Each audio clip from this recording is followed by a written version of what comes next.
रामधारी सिंह दिनकर जी के चमत्कारी और जादुई शब्दों में एक वीर पुरुष का श्रृंगार उसके अंदर की वीरता और साहस होती है, और उन्होंने वीर पुरुष के अदम्य साहस और पौरुषता को अपने शब्दों में श्री कृष्ण के द्वारा कहलवाया है। जब पांचों पांडव वनवास काटकर हस्तिनापुर वापस लौटते हैं, तब पांडवों के वीरता, उनके साहस, उनके तप और उनके बलिदान को दिनकर जी ने बहुत ही खूबसूरत शब्दों में बखान किया है। तो चलिए सुनते हैं पांडवों के वीरता की कहानी भगवान श्री कृष्ण की जुबानी।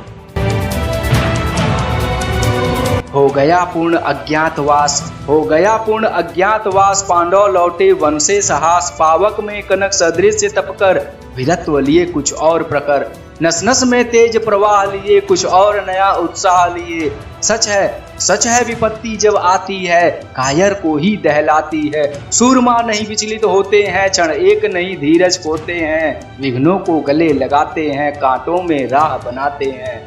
मुख से न कभी उफ कहते हैं, संकट का चरण न गहते हैं, जो आ पड़ता है सब सहते हैं, उद्योग निरत नित रहते हैं, सूलों का मूल नसाने को, बढ़ खुद विपत्ति पर छाने को। है कौन विघ्न ऐसा जग में, है कौन विघ्न ऐसा जग में, टिक सके वीर नर के मग में, हम ठोंक ठेलता है जब नर, पर्वत के जाते पांव उखड़, मानव जब जोर लगाता है, पत्थर पानी बन जाता है। जीवन में कदम कदम पर संघर्ष है, बिना संघर्ष के कोई भी महान नहीं होता, और जब तक चोट न पड़े पत्थर पर, पत्थर भी कभी भगवान नहीं होता। हर संघर्ष के बाद एक नई सफलता की कहानी बनती है। ये पंक्तियां उसी को बयां करती है, जरा ध्यान दीजिएगा। गुण बड़े एक से एक प्रखर, गुण बड़े एक से एक प्रखर हैं छिपे मानवों के भीतर, मेहंदी में जैसे लाली हो, वर्तिका बीच उजियाली हो, बत्ती जो नहीं जलाता है, रोशनी नहीं वह पाता है, पिसा जाता है जब इचुदंड, झरती रस की धारा अखंड, मेहंदी जब सहती है प्रहार, बनती है ललनाओं का सिंगार, बनती है ललनाओं का सिंगार, जब फूल पिरोए जाते हैं हम उनको गले लगाते हैं।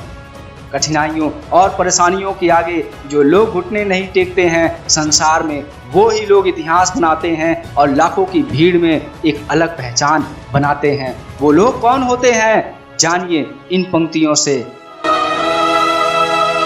वसुधा का नेता कौन हुआ, भूखंड विजेता कौन हुआ, अतुलित यश क्रेता कौन हुआ, नवधर्म प्रणेता कौन हुआ, जिसने न कभी आराम किया, जिसने न कभी आराम किया, विघ्नों में रहकर नाम किया, जब विघ्न सामने आते हैं, सोते से हमें जगाते हैं, मन को मरोड़ते हैं पल पल, तन को झंझोड़ते हैं पल पल, सतपथ की ओर लगाकर ही जाते हैं हमें जगाकर ही। वाटिका और वन एक नहीं, वाटिका और वन एक नहीं, आराम और रण एक नहीं, वर्षा अंधड़ अंतप अखंड, पौरुष के हैं साधन प्रचंड, वन में प्रसून तो खिलते हैं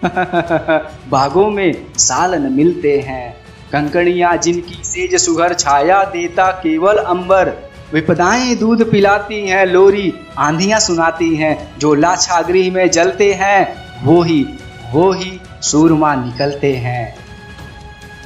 जी हाँ दोस्तों, जब तक जिंदगी है कठिनाइयों और परेशानियों की आंधियां तो आती ही रहेंगी, बस हमें डटकर इनका मुकाबला करना है। वीडियो पसंद आए तो एक लाइक के साथ एक शेयर जरूर करिएगा, और हाँ, आप मुझे फेसबुक, इंस्टाग्राम और ट्विटर पर भी फॉलो कर सकते हैं, ताकि आपको हमेशा लेटेस्ट वीडियो और अपडेट सबसे पहले मिलते रहे। चैनल को सब्सक्राइब करने और बेल को बजाने के लिए आपका बहुत बहुत धन्यवाद।